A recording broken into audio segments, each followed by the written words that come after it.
Welcome back, everyone. I'm Erica Pizzi for jackcotton.com, and we've got our final installment of the personal marketing series, which is social media, the ever important social media as a marketing tool. It's huge. Talk about teaching an old dog new tricks. It took me a long time to embrace social media, but now I'm a big fan, and you have to do it. You're talking about Facebook Live, like. But you've got to keep it in context and keep it under control. But I call it the new backseat. And by this I mean, and this is why social media is so important even in the high end, it's the new backseat. Here's what I mean. I have older kids. When they were little, I would have to drive them places. They would sit in the back seat of my car with their friends, and I don't know what it is about kids, but they'd always forget I was there. And I would hear everything that was going on in their lives when they talked in the back seat. Now, when you're driving kids around and they're sitting in the back seat, they're not saying a word. They're texting to each other. So now if you want to check on your kids, you have to go to their Facebook page and see what's going on. And so social media is the new backseat. And that's why people who are wealthy, who are high net worth individuals, they do spend time on social media because they're checking out their family. They're checking out their kids. They're checking out their grandkids. It's amazing. So they are there. So we need to learn about it too. So the important thing is, people think because I'm on social media, I can start selling on the first meeting. You wouldn't do that on a first date necessarily. You just, a lot of the same rules are the same social rules as face-to-face. You know, you ask somebody to marry them on the first date. I mean, maybe in Las Vegas, but in most places you don't. So I love this one. You can't put the shaving cream back in the can. Once it's out, you can't get it back in the can. I don't care what you post on there and how fast you deleted it. Somebody has it somewhere. Right? Of course. It's somewhere, somebody has it. So be very careful with what you post.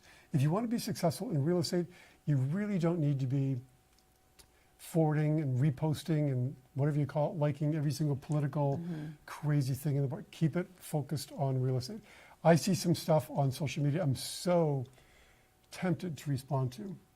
And I'll just post a video of a snowstorm or something like that. But you could also separate those two, right? You can have sort of a business page. You can have your personal page. But people are going to check both. This is true. Let's face it. I tell people, and we're way off track, but that's okay. I tell people before you go on a listing appointment to search people's social media page to learn what you can about the people. Are you telling me they don't do that about their realtor before they show up? Of course they do. When you're sitting there with, you know, drinks or whatever, it's not. Is that the impression you want to create? So no, you cannot put the shaving cream back in the can. Everything you do on social media should reflect the quality of the service and the product you are selling. It's your brand. It's part of your brand. Bring value, add value, and spend your time judiciously because social media can be habit forming. It can be addictive. This statistics, I don't even know what they are, but people are spending so much time on social media now. So write for your audience, not yourself. This is huge. I keep forgetting this, but like when I do a seminar now and I hand out my slides, all my social media tags are at the bottom of the slide. They should be in your letterhead. They should be in your email signatures. Absolutely. They should be everywhere. Again, don't write about you and your services. Write about the problems that you solve when you're posting something on social media.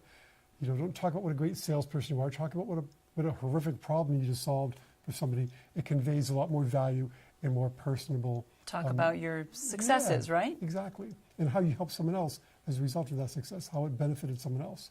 Not just empty words, like you actually have something to say, something that's proof of of why people should trust you. Absolutely. Excellent. So now we've covered so many things. Of course you should be. Yeah. Personal marketing, huge. We talked about your brand, we talked about business cards, newsletters, public relations, networking, we talked about great video and social media. And you know, they all interplay with each other, like you said a few weeks back. It all relates to each other. It's all part of a package of personal promotion. Just like you were saying, whether you're using Facebook Live for video, that translates into your social media, which translates into your networking and your your newsletter and really everything. Exactly. Bring it all back to the brand. Back to the brand, back to the value. It's all about value. You've got to bring value or you're done.